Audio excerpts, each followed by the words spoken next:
So explain to me what an empath is. In terms of being an empath for me, I can literally, it's usually when I'm touching people, I put my hands on them, that I can feel, firstly, physical pain in their body.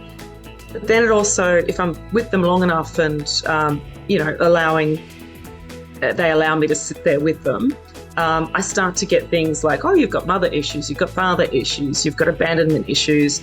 Now, I applied that in Survivor. What made you want to go on the show? I've just always been a Survivor fan. I just really wanted a challenge and I just wanted to push myself. And like, what better forum to kind of push yourself on? It's to me the only one.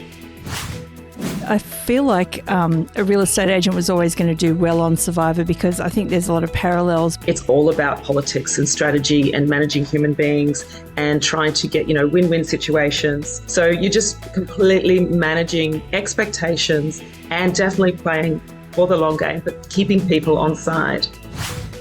Talk to me about the culture of the two tribes. In terms of culture, some people resting on their laurels in the brains and just being cliquey. The Braun camp itself was more beautiful, but the people were just lovely, salt of the earth, hardworking. I mean, everyone was hardworking. Well, a lot of them were hardworking, but just good people all round. So let's talk about King George because I loved King George. I thought he brought the chaos in the show. He brought the comic relief. We were strategizing all the time that we could, and he would come up with, 150 different scenarios, and I would discount maybe 129, and then we'd nut out the rest of it in terms of playing chess. Well, if that happens in that one, and who we thought the alliances were with. I think the parallel in that is sometimes you've got to do the right thing, even if it's not the right thing for you. I wasn't necessarily there for the title or the money. Not to say that I wouldn't have loved it, but that was never my goal. My goal was always to enjoy the journey because there's no point getting to the end and having a terrible journey. I always say this to my team, to my agents, to my admin staff. No point getting to the direction you want to go and turn around and there's a whole heap of carnage behind you. That's not the way we operate with our clients. We're not transactional. With our team, we're just not built that way. So I try to teach them that. So I have to ask one last question of you, which is, where did the handle Duchess of Double Bay come from?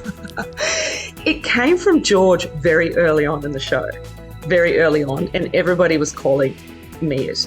And they all knew, I'm a Campbelltown girl, and I was originally from New Zealand, but then I lived in Campbelltown, grew up in Campbelltown. So it really was tongue-in-cheek. I'm a hard worker. I live in Double Bay. I love Double Bay. I love nice things. There's no, ifs or buts about that. But I work for everything I've got. I've never been given anything, but also like giving to people. So it came from George, tiny bit tongue-in-cheek, but it kind of just, it just fit and it stuck. And it was funny, it didn't come out as much within the show, but a lot of people still call me just Duchess.